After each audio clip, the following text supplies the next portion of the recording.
experience. I'm so excited to have all of our panelists here and to be here talking about this subject. For those of you joining us for the first time, Music Forward Foundation is a national nonprofit organization inside the House of Blues and Live Nation family, and our mission is to transform young lives, inspire careers, and champion a more inclusive music industry. We provide artist development and career development programs for you to inspire the next generation of leaders and innovators. So we welcome especially all of our young people in our audience today to hear and learn from our experienced group of professionals.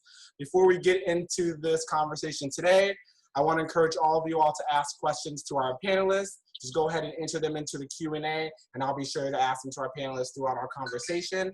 Also, at the end of our conversation today, you'll be prompted to fill out a survey so that we can know more about you, but also know more about the topics that you want to hear through our industry sessions. So again, thank you all so much for being here today. I want to start with introductions. I want to know about you. I want to know about what festivals you represent. And then I also want to know your favorite festival experience. Brandon, homie, we're going to start with you. Let us know what's up. Hey, what's going on, everybody? My name is Brandon McEachern. I represent the Broccoli City Festival in Washington, D.C. I would say that my favorite festival moment, it isn't actually a festival moment, it's a concert moment, and it was Anita Baker. Hey. Godly. I know I'm a little younger, but man, I love Anita. You know what I mean? So this was magical. It was at the Hollywood Bowl, and it was, and my lady took me. It was everything. So, did you plan that shirt for that question today? Yes, I planned it. You know what I mean? So that's my answer. I love it. I love it. Lesley, let's hear from you. Hey everyone, thanks for having me. I'm Lesley Olenek. I work at Live Nation in the touring department.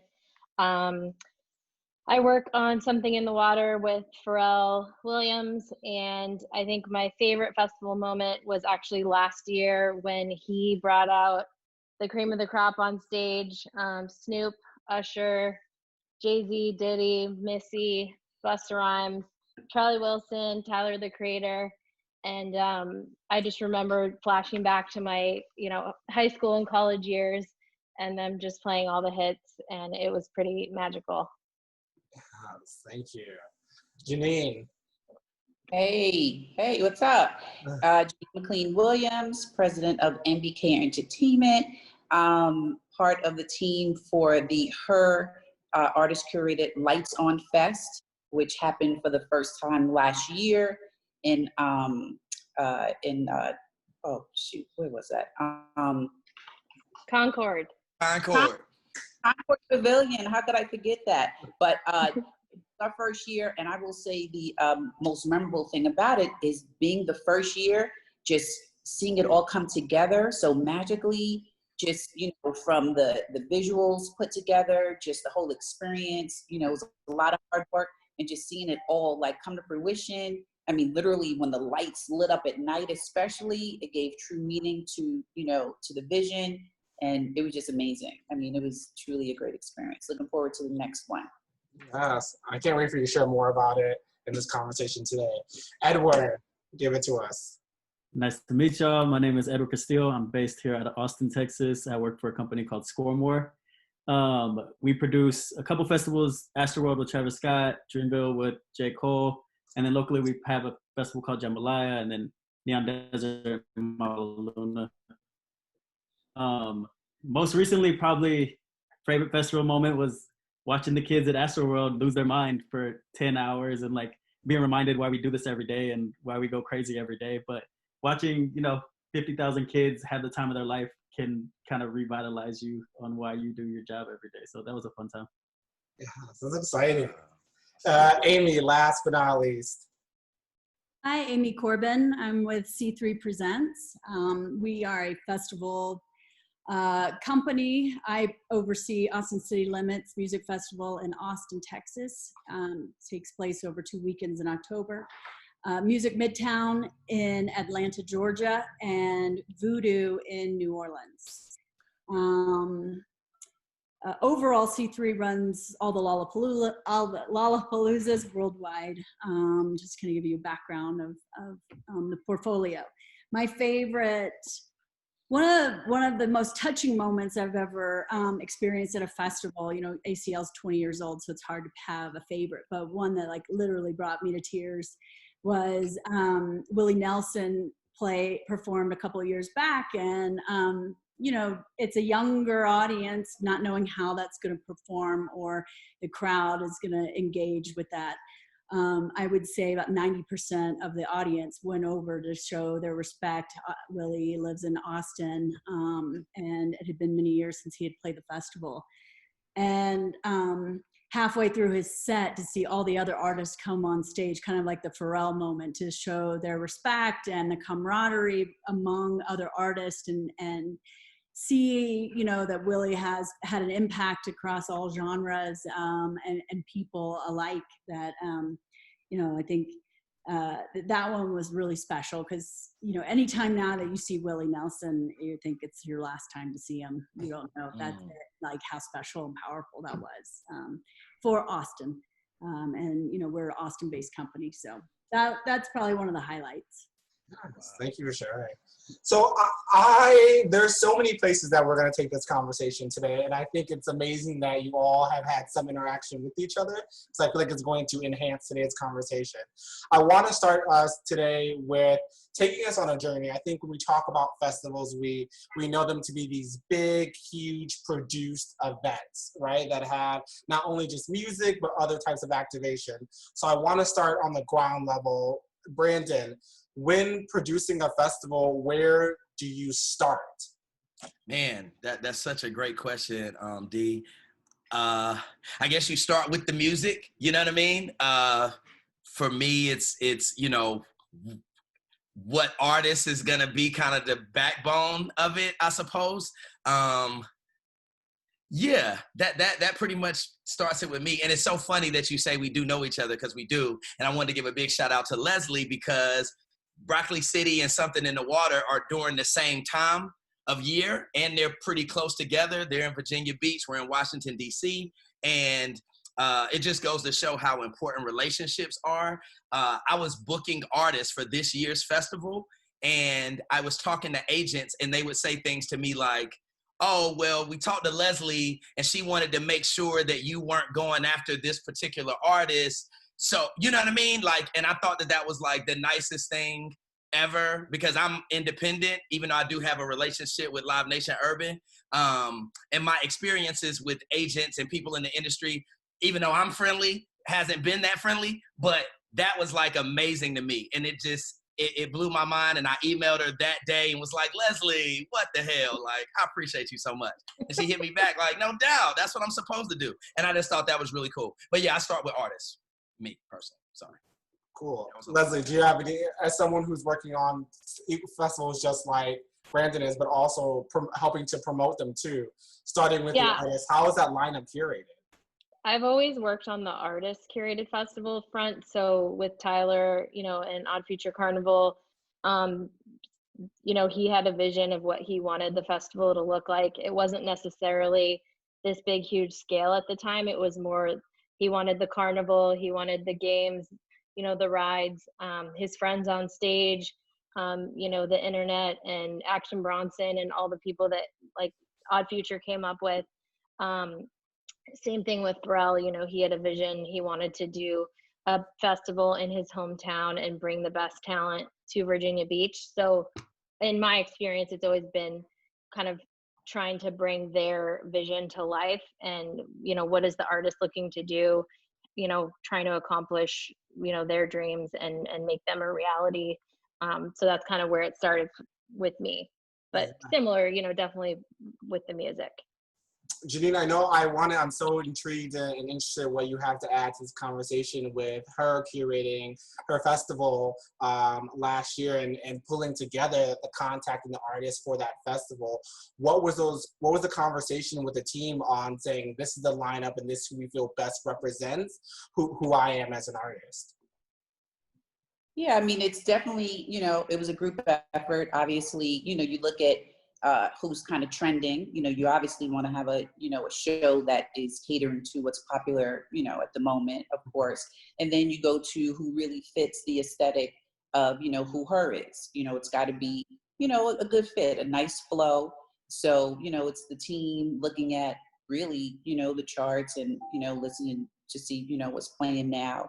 And, you know, it's just having the conversation saying that this particular artist is going to be a good fit. They work, you know, financially, because that's, you know, a thing as well. You know, you could have a whole dream wish list, but, you know, if the cost for all of these wish list artists, you know, are going to, you know, not leave you to be profitable, you know, you have to adjust a bit. But, you know, I think we did a really good job.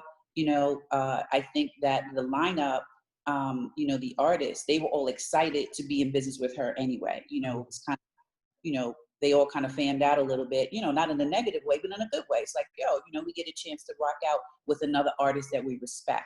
Yeah. So it's basically, you know, a lineup full of artists that all, you know, mutually respected each other, you know, and that could rock and collaborate and, you know, at any time. So they all, you know, felt the vibes. They all felt excited to be there. Edward, were you going to add something? No, I was just accidentally clicked on mute. But for us, you know, I think whenever we started a festival, we always think of them as a person. So like when we started Jambalaya, like I think of it as literally my 16-year-old cousin who is working a job and can afford a $75 ticket and doesn't give a crap about anything, just wants to go get in a mud pit and listen to whatever rapper he's listening to on SoundCloud. Versus like when I think about, we thought about Dreamville, it was like, those are kind of my friends and they'll spend a little bit of money to be comfortable and they want to see, you know, a Big Sean and not just somebody that's out on SoundCloud that they've never even heard of. So we try to figure out like, who is this festival as a person? And then we go from there. And it seemed to work for us when we build them out.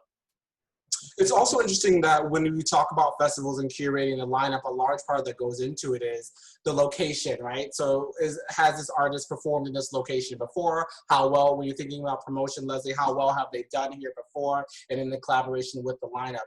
Amy, I'm curious, moving to specifically with Lollapalooza being virtual, I've read, either it was with you or Lesley, but saying that Metallica isn't performing well on Spotify, but we know that they can sell tickets, right? So are there any additional or different considerations when sort of pushing a lineup on a virtual festival?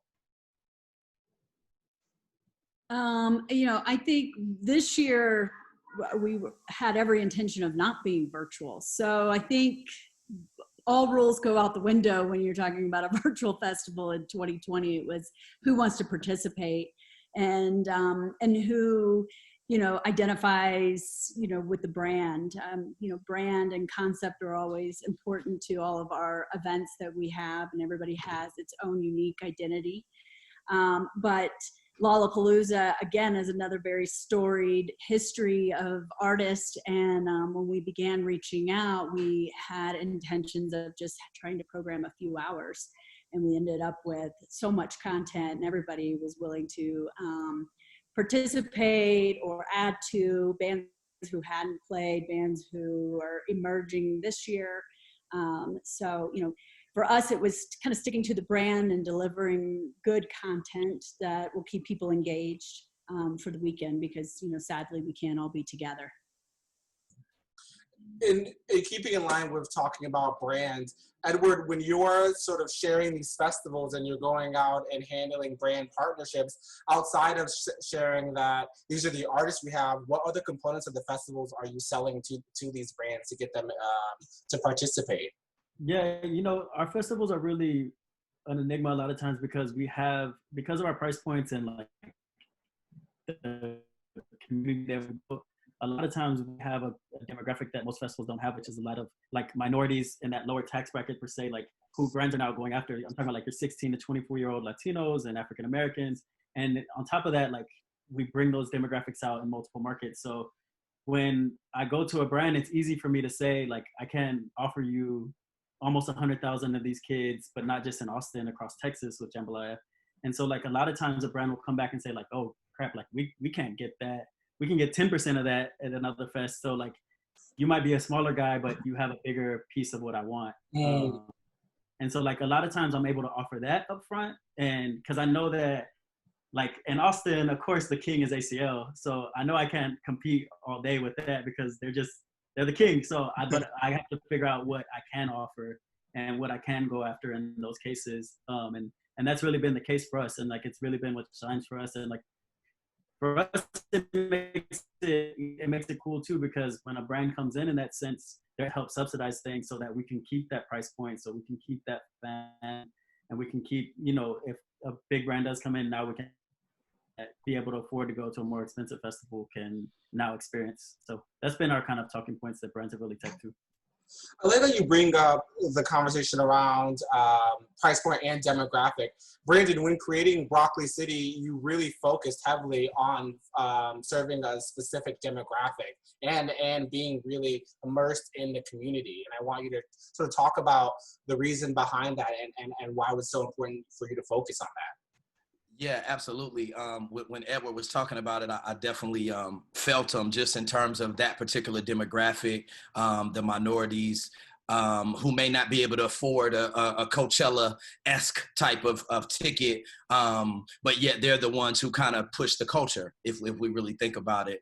So yet again, for us, it was really just about providing a safe space for people of color, for them to feel comfortable and for them to pull their hair down, but not just for, you know, African Americans and Latinas, but everybody, right, who is a fan of hip hop or Caribbean music, whatever the case may be. And then in terms of the community side, and it's funny because I think you're going to ask me a question about technology at some point. I am. At Broccoli, we do have a campaign where you can actually volunteer in the community to be able to earn a free ticket to the festival. So those are some of the ways that we try to, you know, stay engaged with the until the festival gets there. Why did you, I know that you had started Broccoli City in your area, and then obviously it came into fruition in DC. Was there a reason for DC being the space for Broccoli City? Yeah, a lot of people don't even know that, D. I'm glad you brought that up. We actually started Broccoli City here in Los Angeles in 2010. We had the likes of the Dom Kennedys of the world, Pac Div, you know, Kendrick Lamar was a little name on the festival, you know what I'm saying, at that time. But Los Angeles is an extremely convoluted place. And being that we are an independent festival, we didn't have the resources to keep it going here in LA. To Lesley's point, you know, you got the Odd Futures of the world. They were coming in the mix. You can't necessarily compete with that. So we took it to DC because me personally, I'm from North Carolina. We had a little bit more connections and things of that nature back east. And it felt like they needed it a little bit more because it wasn't nothing to do at that time there like that. Yeah. Lesley, I want you to share a little bit about sort of the similar work that Pharrell was doing with Something in the Water and really infusing himself and his team within the community to help produce that festival. Similar to Brandon, and Edward, we try and keep ticket prices pretty low. I mean, we've only had 1 year, so this year was obviously canceled, but the first year was $150 for a 3-day festival, which is pretty unheard of. And we did sell tickets in person at the amphitheater so that people could pay, you know, with cash, trying to avoid service fees. We actually had 8,000 people show up at the box office and pay in person. So that shows you that people are price sensitive, which was really cool. And then something that Pharrell is, you know, obviously very passionate about is not just bringing the best artists and talent to Virginia Beach, but also tapping into the community, tying in, you know, community events, nonprofits, also, you know, kind of pushing brands to, if they want to be a part of the festival and they're gonna, you know, activate, you know, let's say they pay $100,000 to be a part of the festival. He wants them to match that into the community. So it could be, you know, helping with the school or, you know, building a garden or doing something in Virginia Beach that helps not just the festival, but the local community as well, which I think is pretty incredible. This year we were supposed to have different activations each day leading up to the festival. So we were going to have a job fair day at the convention center. We were going to have a health and wellness day where he was going to bring Deepak Chopra and different people in the health and wellness industry to talk about, you know, how you meditate and do things to maintain a healthy lifestyle. We were going to have a tech day where we were going to bring in some big players in the tech industry to educate the community on if they want to get into tech. You know, here are some companies that you could potentially work for. We were going to do a food and wine day and a women's day. So I think not just focusing on the music and the actual festival that people have to pay to go to, but also figuring out how to do things within the community so that you're helping boost the economy in the community as well. Right. Should I add on there? Yes, please do. Yes, but for the Her Festival, we did something similar. So with Adidas being one of our partners, Her is from the Bay Area, which is where so that was why that was the area of choice. So what we did the day before is we went to a community center that specializes on giving instruments and lessons to kids that have not, been able to access it because it's been taken away from the schools. So we had a big, kind of a seminar where, the kids were able to perform for her. They were so excited. She got to get up on the, on the stage and speak to them and hug them all and, really give them words of encouragement. And we were able to give them over $300,000 worth of equipment between guitars and amps and a piano and just everything. So, and she gave them personalized autographed guitars from Fender, that they provided. So, that was really, really important to her to go into the community and be able to touch that, not just say, hey, come and pay to come to this show, but let me go, to those and really have a, personal interaction with them. And it was very well received. We're looking to do more of that in the future. Yeah. Amy, I'm curious because, and I know that Lollapalooza is happening this weekend. There is a huge, not a huge conversation, but conversation around sort of the nonprofits that are being represented by or partnering with Lollapalooza. And I know that you all had conversations with, also I'm from Chicago, so I'm pretty biased in this conversation. But speaking with Mayor Lightfoot, I know there was a push to have certain nonprofits represented. And so talk to us about that conversation and what goes into deciding sort of what is being put back into the community. Yeah, we sort of operate under the motto of wherever we go and whatever park or city we go into, we leave it better than when we arrived. So we've always had a big initiative. We've had Lollapalooza Cares, ACL Cares, which always highlights some nonprofits. This year, with all of, the pandemic and the virtual fest, and Black Lives Matter really coming up, it really felt like the time was now to really highlight, some of the nonprofits that we chose that would be most effective for the voice that we have, right? And as a company and as a festival within Chicago, from a concerts perspective, we're all feeling this hurt of the artists. We have no shows, the venues are suffering, and all the infrastructure that follows, right? And all the jobs that go along with that. So anything with the arts that we can give back to Chicago, because we do, I would say almost 140 after shows where we're activating all of the venues within Chicago on Lollapalooza weekend. So we have those relationships with, the Metro and Shubas and, Aragon and things like that. So to think that, those venues are suffering, it's meaningful, and artists who aren't getting paid. So,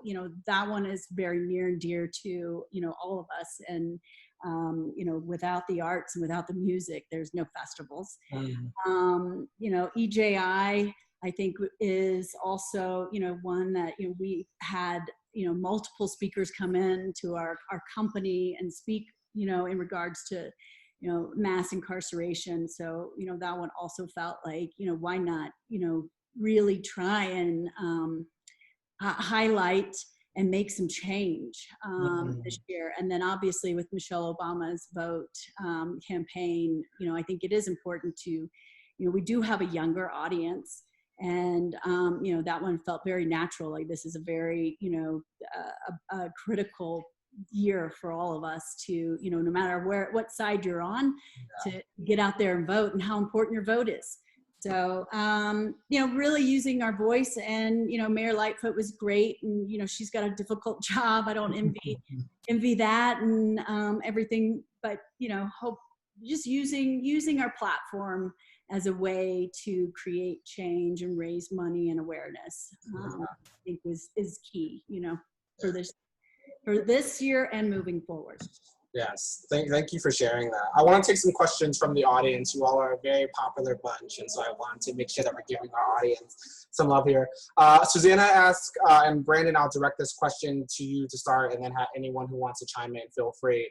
Has anyone in the festival scene created a festival kit for virtual festivals, aka something to make the experience at home to have more of a festival vibe? Man, I am not hip on that yet. If somebody has created a festival kit, what would you think? What would I put in the festival kit? What would you put in the festival kit? Man, some water. I don't know what I would put in it to make it a flashlight or something. I don't know, to like flash your face to make you feel like you're there. I don't know what can ever substitute, you know what I mean, hearing the bass or being in the mix, So I'm very curious to see what everybody else has to say about that. Lesley, you have some thoughts? A margarita kit, making a margarita at home. Yes. Or spicy marg. Right. And a glass of water, milk. Edward, what do you got for us? What would you put in a festival kit? I'm taking Leslie's kit. Send me a margarita. It seems like everyone is on the same thought process here.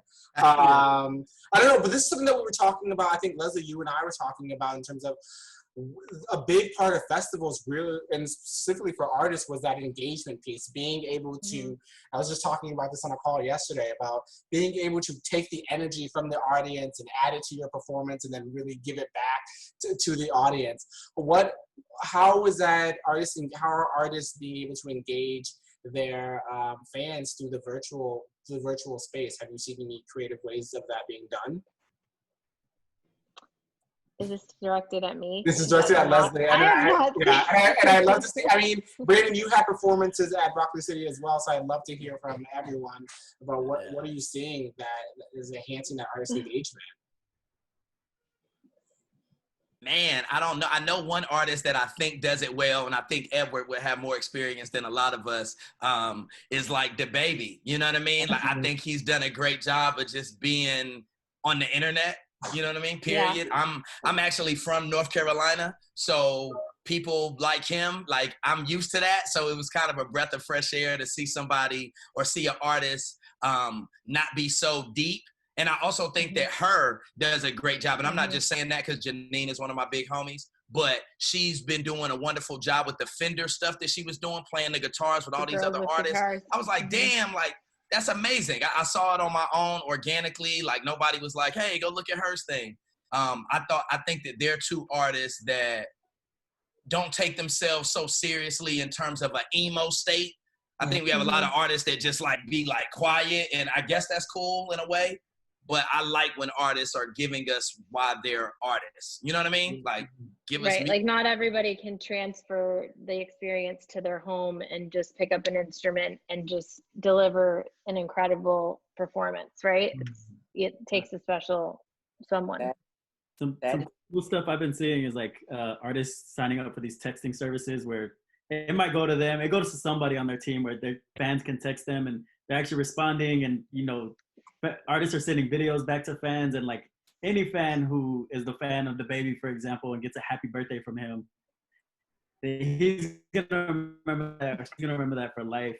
And so it takes 3 seconds for this artist or somebody on their team to respond back to these things. And like, I've seen that. And I love when movements are created too. Like when Megan created the Hot Girl Summer, and all of a sudden I heard my mom say it was a Hot Girl Summer, I was like, oh, this is how and I was like, that's amazing. Like, she created a whole cultural movement, and it left hip hop, and now anybody and everybody can say it.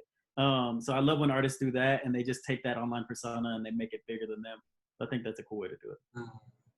I want to transition the conversation because you all didn't roll out of bed. It was like, great, I'm going to produce some of the largest festivals in the world, right? There's been stepping stones for you all for the success, and I want to focus on that. A big part of Music Forward is really introducing sort of the stepping stones that it takes to get to certain careers. And so, Jeanine, starting with you, did you always know that you wanted to produce festivals? And then how did you sort of work your way to where you are now? Very broad question. Well, no, definitely wasn't something that was on the radar. I mean, obviously, her and other artists that we work with have, participated in plenty of them. All city, every pretty much festival you can think of, Coachella on down, everything. But actually, Mr. Sean G from Live Nation Urban, he called us. He was like, guys, you know what? I think her should have her own festival. We were like, wow, okay. No idea how to pull it off, whatever, all the pieces. But, we actually sat down at a Hillstone and had a conversation. And he, kind of laid out all the specs, how we could pull it off. He, made everybody feel confident that we could pull it off. I mean, she, her was there. She was excited about it. When she was excited, then we were all amped. We were like, yes, it's going to be great. And, the rest is kind of history. Like, we worked really good together as a team, and having, Live Nation and Live Nation Urban there as our partners, we felt that we had that cushion. We were working with a team that has obviously done it successfully plenty of times, and they were able to guide us through to having a very successful experience. It was not something that was on the radar at all whatsoever. But now, we can't wait for the next one. I mean, keeping 100, we are planning the next one. We're going to try to pull it off in this climate. Wish us luck. We are trying to get it together, but it's in our blood now. Like we festival promoters now, so get used to it. Lesley, I want to ask you the same question. I know that looking at your LinkedIn, you studied organizational studies at the University of Michigan.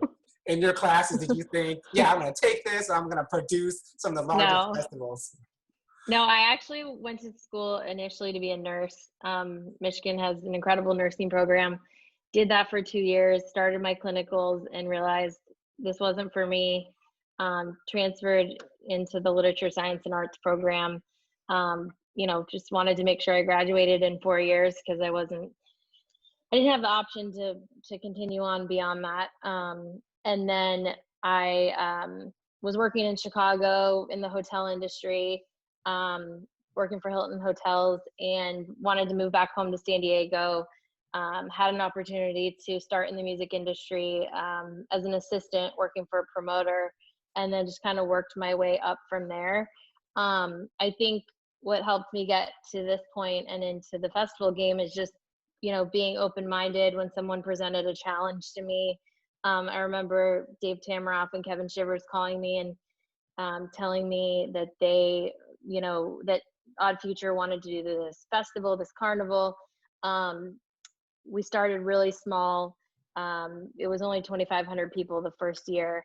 And just making sure that each year we did it, we didn't shoot too big, and that we were able to, quote unquote, sell out whatever that number would be, and just create demand. And, just like I said, just not being afraid to take risks. And I think whenever I was posed with a challenge or someone called me to do something difficult, I was open to it. And when I left Golden Voice and came over to Live Nation, I had to walk away from Camp Flog-Gnaw, which went from 2,500 to 35,000, and now it's actually 2 days at Dodger Stadium.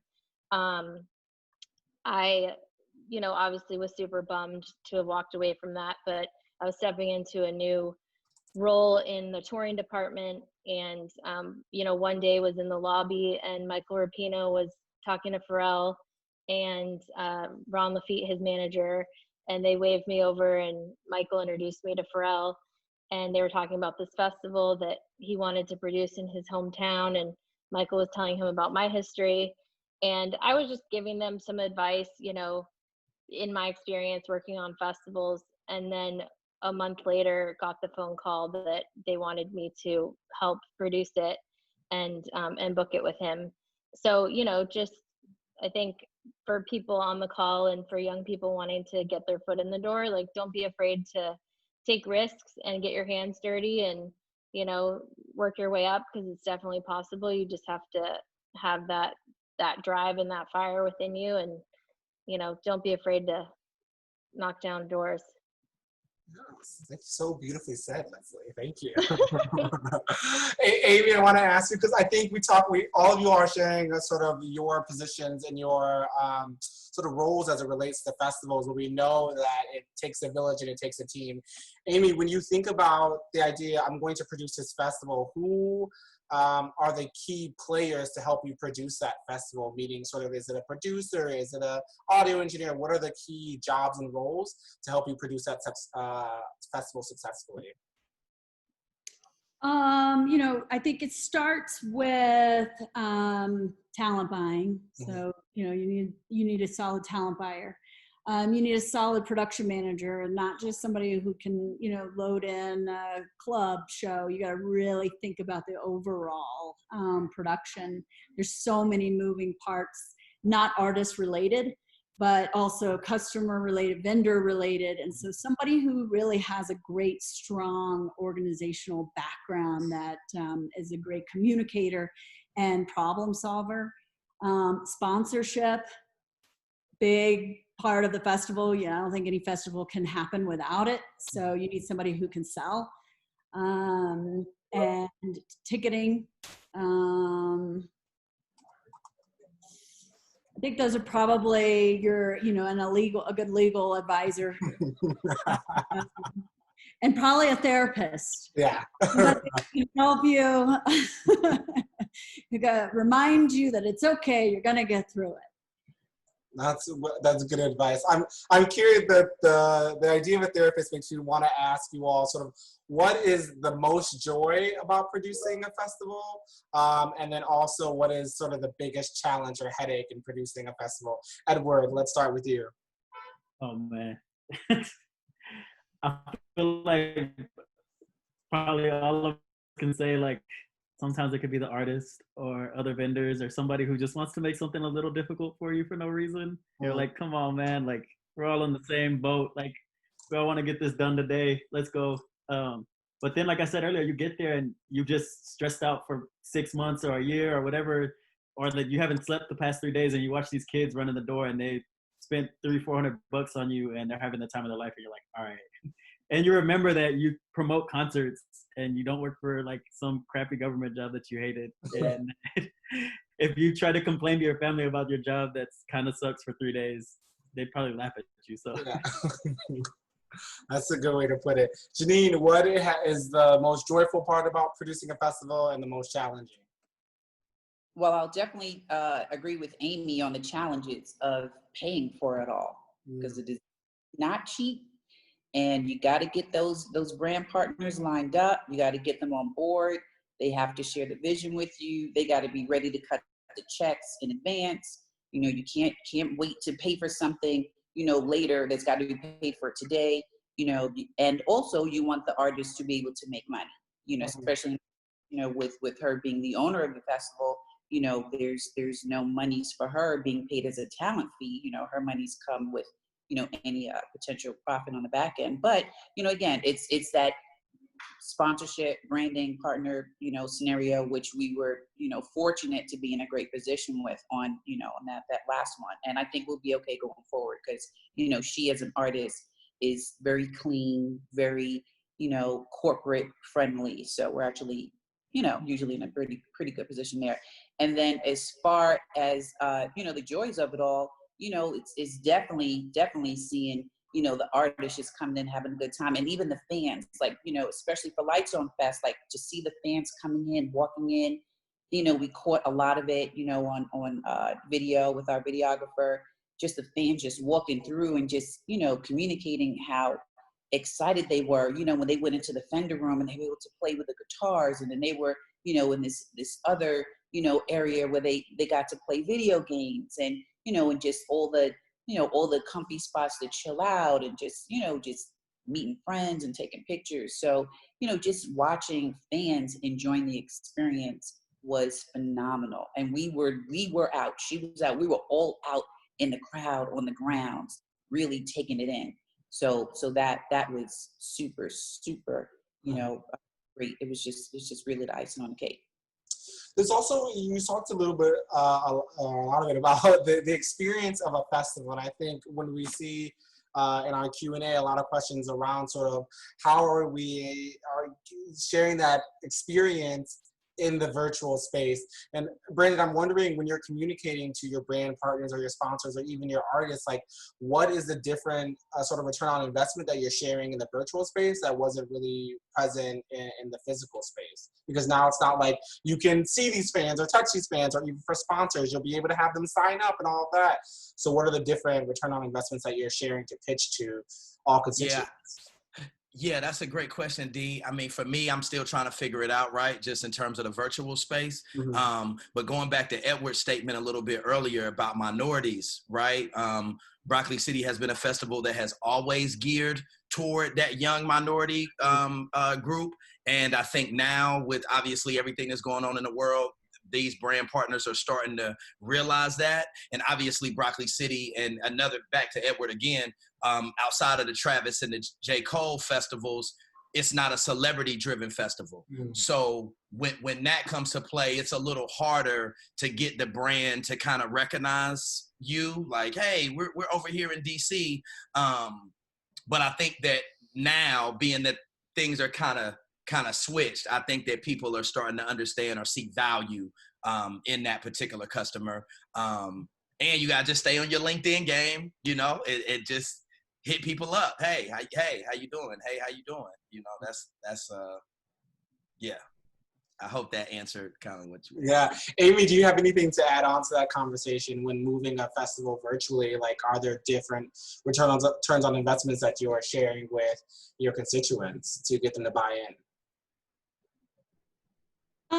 You know, again, so I'll know more Monday. But I think, you know, a lot of our partners that came on board for sponsorship of all of our virtual events and drive-ins, you know, I think they see a need to also keep live music and keeping the music and entertainment going somehow. And this is a way to participate in the business. And you know, we're all gonna, hopefully this virtual stuff doesn't last for too much longer, and we'll be back to in person and physical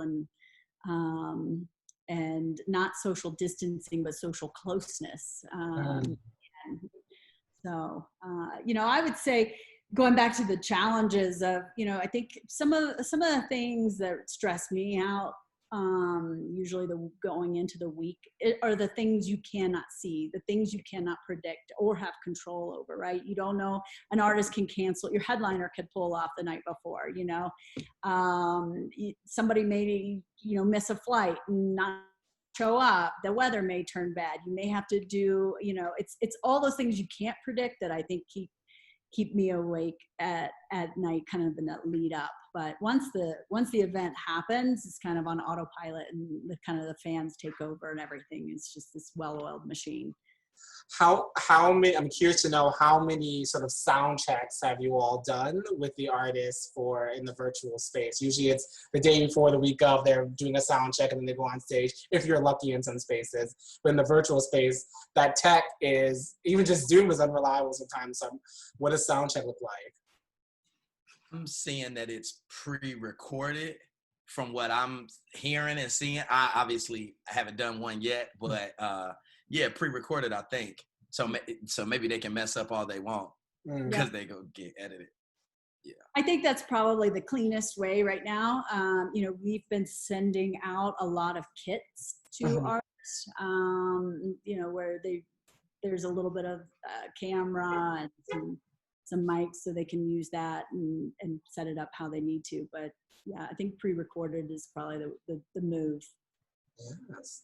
All right, we have about 15 minutes left, so I want to do two things. One, I want to do a round robin of one question where I have you all answer it.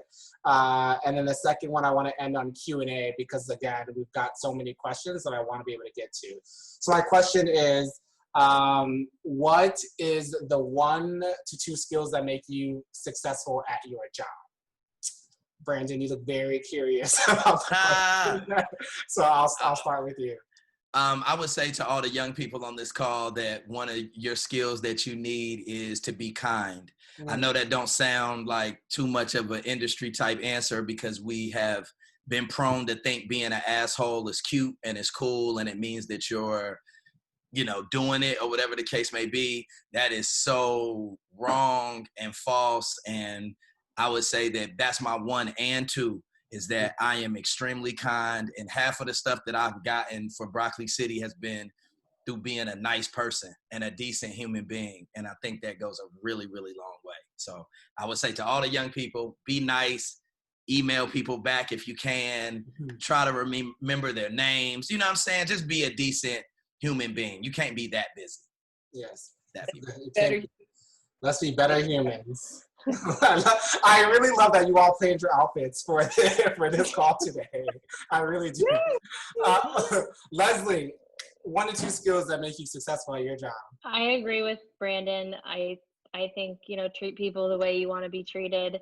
I'll tell you, my friend Pharrell Williams told me once, there's room for everyone at the top. So you don't have to, be the only one leading the charge. I think people who, are great leaders are the ones who can, bring themselves down to other people's level and not be afraid to get their hands dirty and do multiple jobs.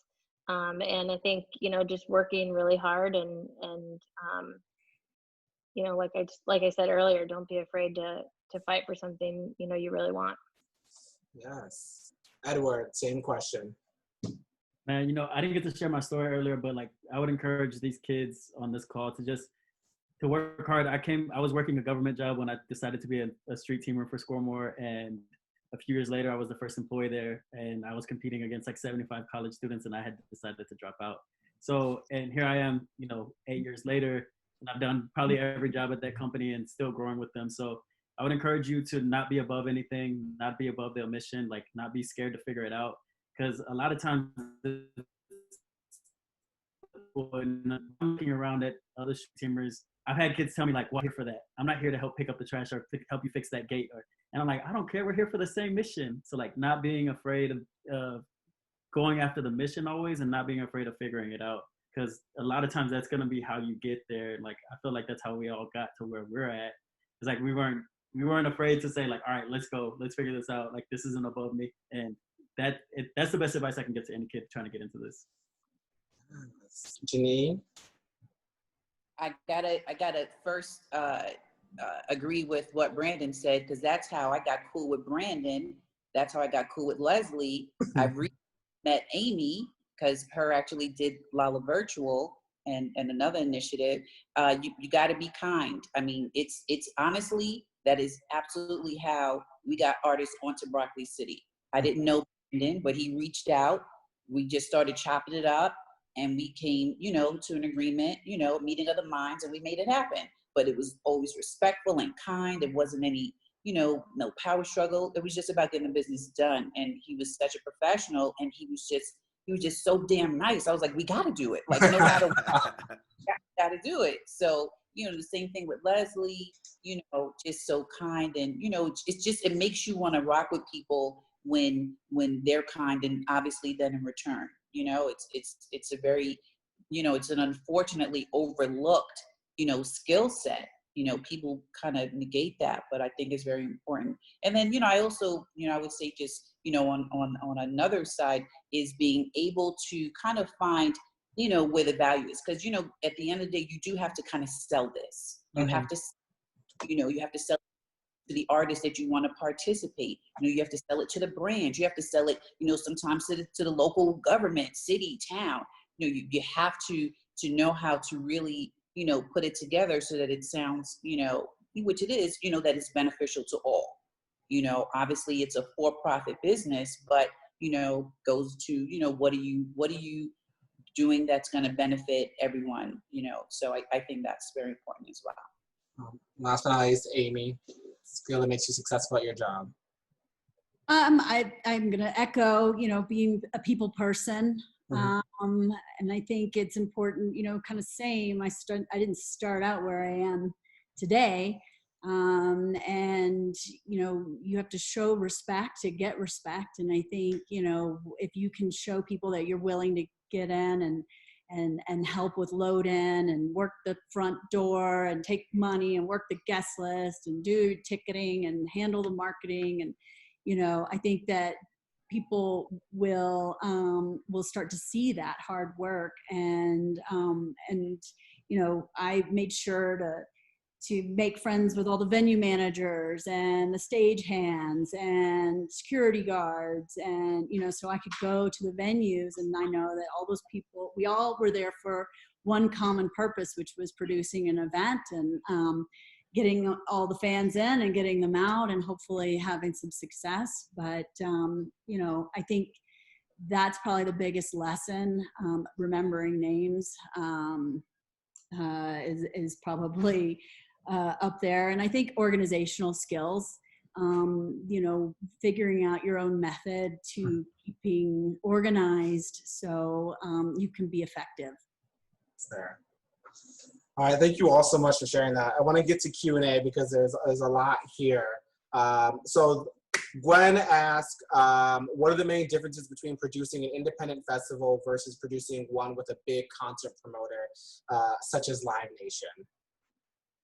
I can hop in there. Money. I'll say money too. Money.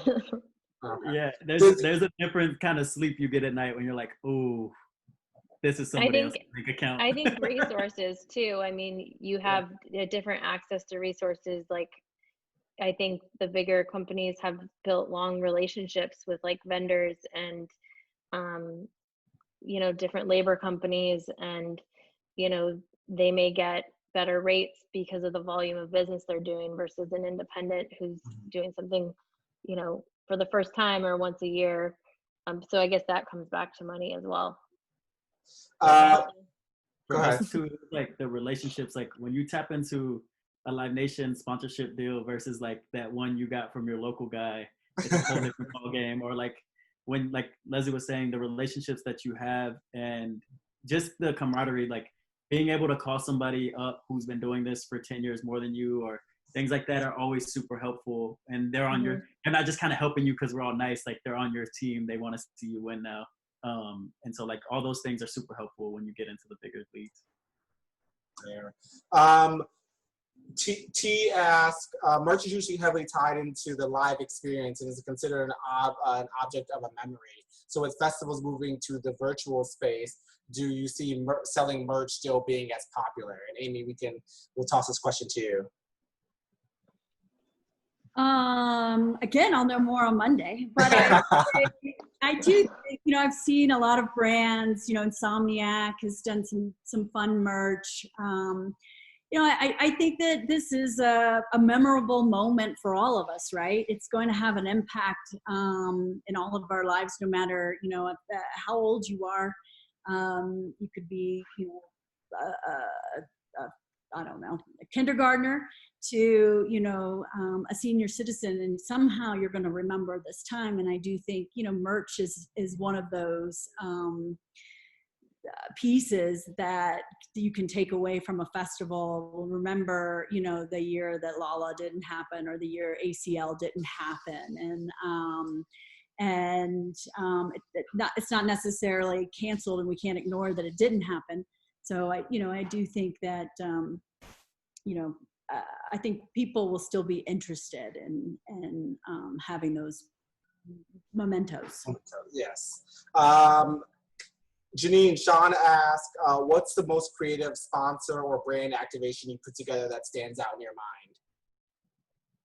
mind? I would say for the last festival, it would be Adidas. We were, obviously, we did the off-site charitable component, but then on the festival grounds, we had a shoe surgeon there creating custom shoes for fans right there, at the festival, which was really, really dope.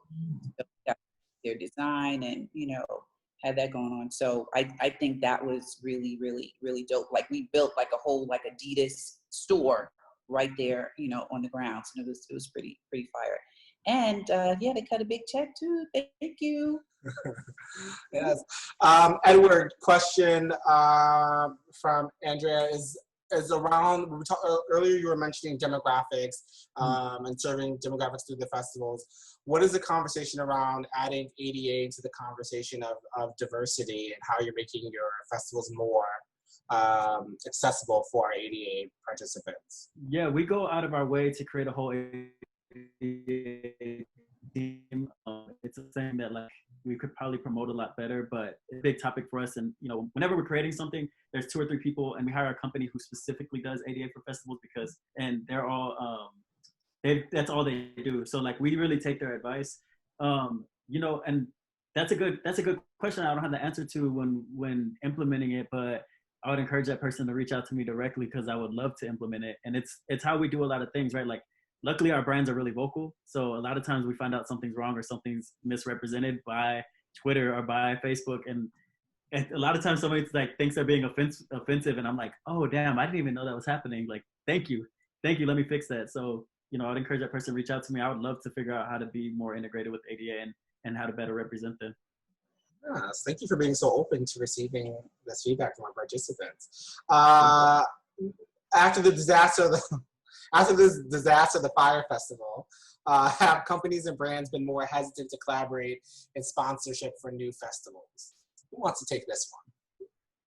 I think that goes also back to the partner thing too.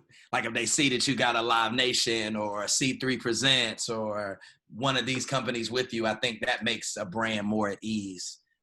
So maybe the affiliation. Yeah. And I think a fan is more at ease if they know that there's a reputable producer behind the festival, that it's reliable, or an artist behind the festival that's,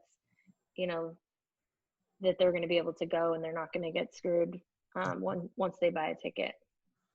And I think at the end of the day, all of us have done a good job of building up our names and our reputations, and brands know that if one of us is coming to them, that we're putting our necks out there too. So I think that means a lot to them versus like, you might be a newer guy, it might be a little difficult to, if you have no proof of concept or, this brand has never worked with you before. Very true. Well, the time has come where we have to close. I want to close on one piece of advice that you'd give your younger self, knowing what you know now. Amy, we'll start this often heavy and broad question with you. Wow. I would say rest up. Get safe, take care of yourself. Yeah, I think it's just like not knowing the future can be a little scary, but sort of embracing it and letting it kind of take care of itself. But also taking more time for yourself and not, I feel like there was a period of 10 years where it was just nuts. So, make sure you take care of your personal relationships too. Work isn't everything. Edward, one piece of advice you'd give your younger self, knowing what you know now. Oh man, a lot of like what Amy said, making sure that you're not just taking care, like looking and running, taking care of the other people around you too. And then work harder. Remember to outwork everybody in the room always, and do it with a smile and be kind, like everybody said on this call. So. Brandon. I would say I would tell my younger self, be a better manager of your time, of your space, and also writing goals down too. That's a big thing too. Like, cause you can look in the future, you can plan the future if you strategize it. You know what I'm saying? Like take more time to strategize where you're going. Mm-hmm. Lesley? I agree with Amy, just, making sure taking time for yourself and your family, slowing down. I mean, the last 15 years, that have been doing this have really flown by, and this is the most time that I've had with my family and with myself in the last 15 years. So just a reminder to slow down. You don't have to respond to everyone immediately. I think we're all so accessible these days, and it's okay, you know, at night if you're eating dinner to, you know, take time for you and then respond to someone. I mean, we don't work in the ER. We're not, you know, curing diseases over here. We work in the music industry. And I think you have to, you know, manage everyone's expectations. I remember when I had my kids, you know, I was so eager to start working again because I wanted to prove that like I could do this, and it's okay to slow down and kind of reel it back in. And Jeanine, last but not least. I would say don't be afraid to take more risks. Don't second guess myself. You know, feel confident that, you know, my ideas are, you know, solid. You know, obviously continue to plan, think it through, but, you know, be confident in yourself that, you know, you got this. Like, just really leap of faith, you know, just putting your foot out there and just really being fearless. Thank you all so much for being here today. Also, special shout out to Lesley for helping curate this panel. I very much appreciate it. This has been a very enjoyable conversation. The Q&A in the chat has been booming, so I know that our participants very much enjoyed it. And I'm eager to have you all back on another panel or another Music Forward programming in some sort of way. But until then, I will see you all and be well. Thank you. Thank you.